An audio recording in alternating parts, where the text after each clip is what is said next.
ہمارے ہاں بعض خطیبوں کی عادت ہے کہ وہ ڈرانے والا پہلو بہت غالب کرتے ہیں کہ ہر وقت لوگوں کو ڈراتے رہتے ہیں جس سے مایوسی پھیلتی ہے.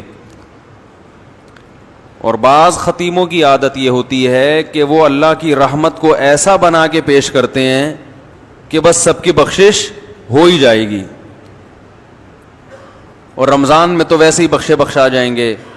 جمعے کو مر گئے تو بخش گئے, رمضان میں مر گئے تو پھر تو بخشش پہ مہر لگ گئی. اور اگر رمضان میں 27ویں رات کو مر گئے تو بے شک چرس پی کے مرے ہوں پھر بھی کہاں جائیں گے؟ جنت میں جائیں گے. گانا گا کے مرے ہوں یا چرس پی کے مرے ہوں یا کسی کی جیب کاٹتے ہوئے مر گئے, جانا سیدھا کہاں ہے؟ جنت میں. یہ بھی غلط ہے. اس میں جو اعتدال کی بات ہے وہ وہی بات ہے جو اللہ نے بتائی ہے. قل لعبادی, اے نبی میرے بندوں سے کہہ دیجئے, انی انا الغفور الرحیم, کہ میں غفور بھی ہوں اور رحیم بھی. وَأَنَّ عَذَابِي, لیکن یہ بھی بتا دیں کہ میرا جو عذاب ہے هُوَ الْعَذَابُ الْأَلِيمُ, وہ دردناک عذاب ہے. اس میں اللہ نے ہمیں بتا دیا کہ اللہ کے بارے میں تمہارا کیا کانسیپٹ ہونا چاہیے, یہ اللہ نے خود بتا دیا. اب دیکھیے قرآن کی بلاغت ہے کہ اللہ اپنے بارے میں جو بتانا چاہتے ہیں نا, اس کے بارے میں اللہ نے جو الفاظ استعمال کیے ہیں وہ بڑے عجیب ہیں. ہم جب کسی کو ڈراتے ہیں اور ہم جب کسی کو اپنے بارے میں یہ بتانا چاہیں کہ میں اچھا سلوک بھی کرتا ہوں لیکن جب میرا میٹر گھومتا ہے تو برا سلوک بھی کرتا ہوں, تو ہم یہ اس طرح بتائیں گے نا کہ بھائی میں بہت اچھا بھی ہوں لیکن بہت برا بھی ہوں. یہ کہیں گے نا ہم, بھائی میں بہت نرم دل بھی ہوں لیکن سخت دل بھی ہوں. ہم اپنا انٹروڈکشن یوں کروائیں گے اگر ہم چاہتے ہیں کہ ہمارے بارے میں ایک درمیان کی رائے قائم ہو. اللہ نے جب اپنا تعارف کروایا تو اللہ نے کہا قل لعبادی, اے نبی آپ میرے بندوں کو میرے بارے میں تعارف کروا دیں. کیا تعارف ہے؟ 3 طریقے ہو سکتے تھے اپنے انٹروڈکشن کے, جو اللہ کی صفات ہیں ان کو بیان کرنے کے 3 طریقے ہو سکتے تھے. ایک طریقہ یہ ہو سکتا تھا کہ میں غفور الرحیم بھی ہوں اور سخت عذاب والا بھی ہوں, سخت عذاب والا بھی ہوں. ایک طریقہ تو یہ ہو سکتا تھا. ایک طریقہ یہ ہو سکتا تھا کہ میری رحمت بھی بہت بڑی ہے اور میرا عذاب بھی بہت بڑا ہے. دیکھو ایک ہوتا ہے اپنی صفت بیان کرنا, ایک ہے اپنے فعل کی صفت بیان کرنا. تھوڑی سی ٹیکنیکل باتیں کچھ زیادہ ہو رہی ہیں, میں اس کو کوشش کروں گا آسان طریقے سے سمجھاؤں. اپنی صفت کا مطلب کیا ہے کہ میں ایسا ہوں, اور اپنے عمل کی صفت کا مطلب میرا عذاب ایسا ہے, میں جیسا مرضی ہوں چھوڑو اس کو, میرا عذاب کیا ہے ایسا خطرناک. دوسرا رحمت کو یوں بھی بیان کیا جا سکتا ہے میں رحیم ہوں, اور ایک طریقہ یہ کہ اپنی صفت نہیں بلکہ میری رحمت ایسی ہے. بھائی نتیجہ تو دونوں کا ایک ہی نکلے گا نا, لیکن فرق کیا ہے, ایک میں اپنا تعارف کروایا جا رہا ہے, ایک میں اپنے فعل کا تعارف کروایا جا رہا ہے, اپنے عمل کا. ارے بھائی جب کسی کو دھمکی دیتے ہو ایک بولتے, ایک طریقہ یہ کہ میں بہت سخت آدمی ہوں, اور ایک ہے میرا چماٹ بہت سخت ہے. اب سمجھ میں آئے گا جو میں کہنا چاہ رہا ہوں, میرا جھانپڑ بہت ٹائٹ ہے. ایک طریقہ یہ ہے نا, بھائی کوئی پیسے نہیں دے رہا آپ کے, 1 لاکھ روپے لے کے بھاگا ہوا دے نہیں رہا, آپ جاؤ گے اس کے گھر بیل بجاؤ گے, بھائی جان ذرا 25ویں دفعہ آپ کے گھر آ رہا ہوں ذرا باہر آئیے. جی کیا کام ہے جی؟ بھائی بات یہ ہے کہ میں 25ویں دفعہ پیسے مانگنے کے لیے آ رہا ہوں آپ کے گھر میں. وہ کہہ رہا ہے یار اصل میں ایکچولی مسئلہ, جیسے کہ لوگ کرتے ہیں, ایکچولی مسئلہ یہ ہے کہ وہ ابھی میرے پیسے بھی نکلے نہیں ہیں, کھلے نہیں ہیں, یا کیا ہے, کوئی بھی ٹاپک کرا دے آپ کو, تو آپ اسے 2 طریقوں سے دھمکی دے سکتے ہو. ایک تو یہ کہ تجھے پتہ نہیں ہے کہ میں کون ہوں, میں بہت سخت آدمی ہوں, اور ایک یہ کہ میرا چماٹ بیٹا تو نے ابھی میرا جھانپڑ کھا کے دیکھا نہیں. یہ دھمکی دینے کے دو طریقے ہو گئے, ایک اپنی صفت کو بیان کیا جا رہا ہے کہ میں ایسا ہوں, اور ایک اپنے عمل کو کہ میرا چماٹ ہے بھائی وہ ایسا ہے. تو اللہ تعالیٰ نے جب رحمت کا تذکرہ آیا تو یہ نہیں فرمایا میری رحمت بہت بڑی ہے, اگر دوسرے مقام پر تو فرمائے میری رحمت بہت بڑی ہے, لیکن یہاں دونوں کا جب ایک ساتھ دونوں صفت کو جب ہائی لائٹ کیا جا رہا ہے اکٹھا, دو متضاد صفات کو, تو رحمت کو اپنی صفت بنا کے پیش کیا, عذاب کو اپنی صفت بنا کے پیش نہیں کیا. کہا قل لعبادی, میرے بندوں سے کہہ دیں, انی انا الغفور, میں مغفرت کرنے والا بھی ہوں اور رحم کرنے والا بھی ہوں, یہ میں والا ہوں, لیکن عذاب والا نہ ان عذابی, میرا جھانپڑ بھی بہت سخت ہے, میرا عذاب بھی بہت کیا ہے, سخت ہے. اس سے پتا چل گیا کہ میں عذاب والا نہیں ہوں. آئے ہائے ہائے ہائے, بہت مشکل ہے سمجھانا بھائی. میں عذاب والا نہیں ہوں, لیکن کبھی کبھار جب عذاب دیتا ہوں تو پھر ہلکا جھانپڑ بھی لگا دیتا ہوں میں کبھی کبھار, پھر وہ جھانپڑ بہت سخت ہوتا ہے, وہ مکہ بہت سخت ہوتا ہے, وہ عذاب کا کوڑا بہت سخت ہوتا ہے. اس میں اللہ نے اپنا انٹروڈکشن کروایا, ان تین طبقوں کو غلط قرار دے دیا اس میں اللہ نے. وہ طبقے جو ہر وقت اللہ کی رحمت ہی کو بیان کرتے ہیں اور لوگوں کو یعنی بے خوف کر دیتے ہیں کہ بس سب کی مغفرت ہونی ہے, رمضان میں مر گئے چرس پی کے مر جاؤ, کچھ بھی کر کے مر جاؤ, یتیم کا مال کھا لو, بہنے کی وراثت دبا کے بیٹھے ہوئے ہو, حج پہ کر جاؤ گے سب معاف ہو جائے گا, اور جناب مہر کھا گئے, اور جناب وہ ابا سے بھی تمیز سے بات نہیں کر رہا, اماں سے بھی تمیز سے گانے بھی گا رہے ہیں, اور پتہ نہیں کیا کیا ہو رہا ہے. بس اللہ بڑا غفور رحیم ہے, یہ تسبیح پڑھ لو وہ تسبیح پڑھ لو اور اللہ تو معاف کر دے گا, سب کچھ معاف کر دے گا, بس حقوق العباد معاف نہیں کرے گا. بعض لوگوں نے یہ کہا کہ کیوں بھائی حقوق العباد, حقوق اللہ بھی اللہ نے کہا کہ میں معاف نہیں کروں گا جب تک پکی توبہ نہیں ہوگی اور آئندہ نہ کرنے کا عزم نہیں ہوگا. ہاں حقوق العباد میں یہ ہے کہ صرف اللہ سے توبہ ضروری نہیں ہے, مخلوق سے معافی بھی ضروری, لیکن دونوں کا مسئلہ برابر ہے. حقوق اللہ بھی معاف نہیں ہوتے جب تک پکی توبہ نہ ہو.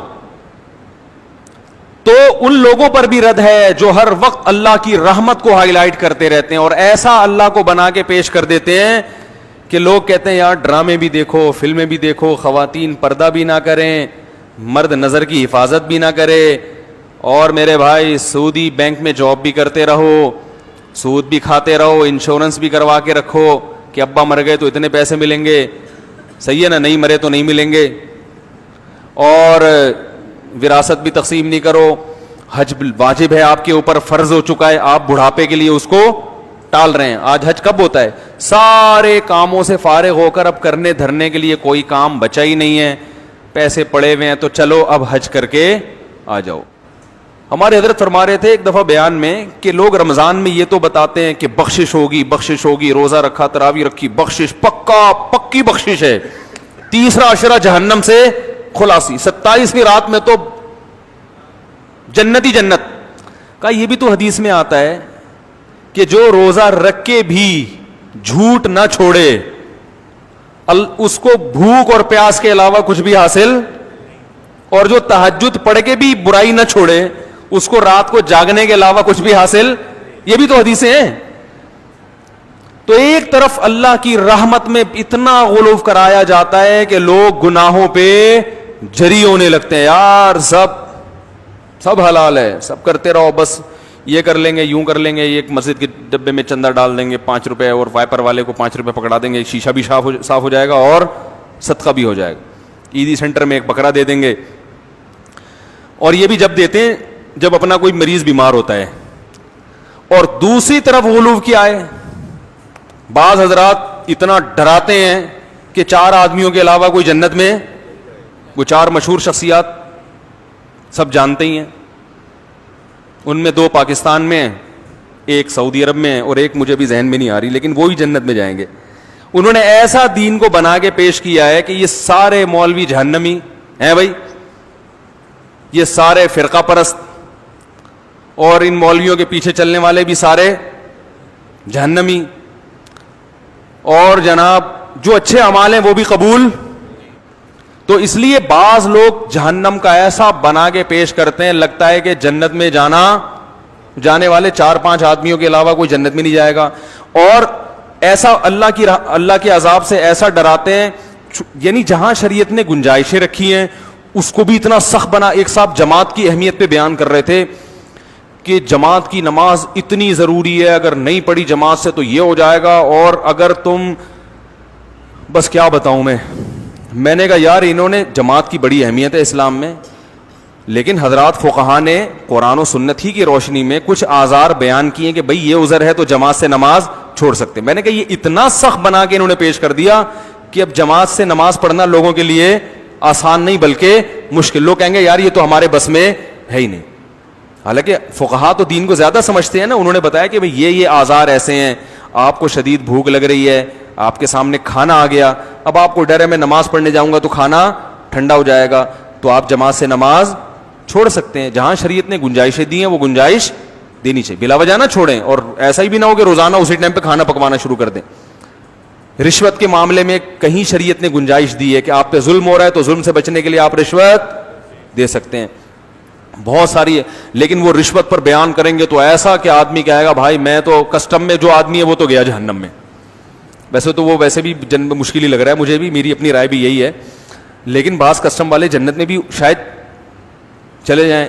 ٹھیک ہے, وہ جو بیچارہ کنٹینر چھڑوا رہا ہے نا, کنٹینر چھڑوا رہا ہے, اس کو تو رشوت مجبوری میں دینی پڑتی ہے, وہ تو نہیں دے گا تو وہ تو کنٹینر قیامت تک اس کا وہیں کھڑا رہے گا. لیکن محترم نے رشوت کے خلاف ایسا بیان کیا کہ جہاں شریعت نے گنجائش رکھی ہے وہ گنجائش لوگوں کو نہیں بتائی.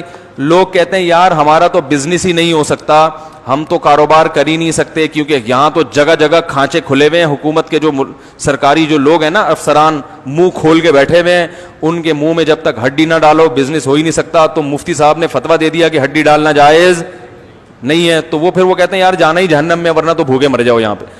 تو یہ ایک شریعت کا وہ پہلو ہے جو بہت, حقوق پر بات ہوگی تو والدین کے حقوق پر بعض لوگ بات کرتے ہیں, اتنا زیادہ خطرناک بنا کے پیش کر دیتے ہیں کہ انسان کہتا ہے بھائی میں ماں باپ کے حقوق ادا کر ہی نہیں سکتا. وہ ایک مولوی صاحب نے تقریر کی, بولا ماں کا اتنا حق ہے, یہ ہو گیا تو جہنم, یہ ہو گیا تو جہنم, یہ ہو گیا تو جہنم.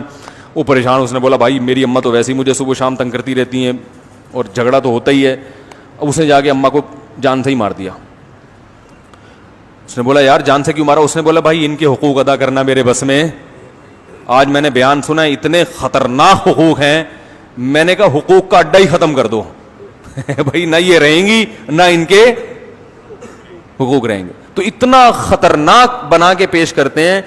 حالانکہ جہاں اسلام نے ماں باپ کے حقوق بیان کیے ہیں وہیں ایک باؤنڈری بھی کھینچی ہے کہ اس سے اتنے ہیں, اس سے زیادہ بولو بھائی نہیں ہے. دو انتہائیں ہیں, تو اس میں اعتدال کا راستہ کیا ہے بھائی؟ اللہ کی ذات کے دونوں پہلو ہیں, عذاب بھی ہے اور رحمت بھی ہے, لیکن یہ بالکل برابر نہیں ہے. رحمت والا پہلو عذاب والے پہلو پر غالب ہے. تبھی اللہ نے رحمت کو ہائی لائٹ کیا, میں غفور بھی اور میں رحیم بھی, لیکن عذاب کے بارے میں فرمایا میرا جھانپڑ بہت سخت ہے, یعنی میں ایسا ہوں نہیں لیکن مجھے مجبور نہ کرو, اگر میری نافرمانی کی تو میں عذاب بھی دے دوں گا. تو رحمت غالب کیسے ہے؟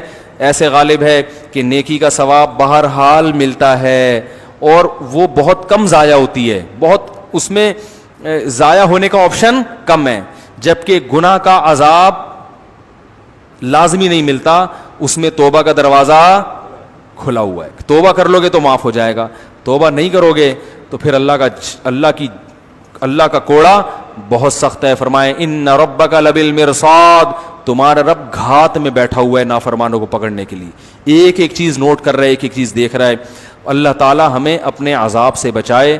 تو بھائی یہ جو گناہ ہیں ہمارے معاشرے میں, ان کو چھوڑ دینے میں ہی خیر ہے. ہمت کر کے چھوڑ دیں, پھر اللہ کی رحمت ہے, اور ایسی رحمت ہوتی ہے تتنزل علیہم الملائکہ. اللہ فرماتے ہیں تم گناہ چھوڑو گے نا تو تمہیں جو ٹینشن ہوگی نا, اس ٹینشن کو ختم کرنے کے لیے میری طرف سے تمہارے دل پہ فرشتے نازل ہوں گے.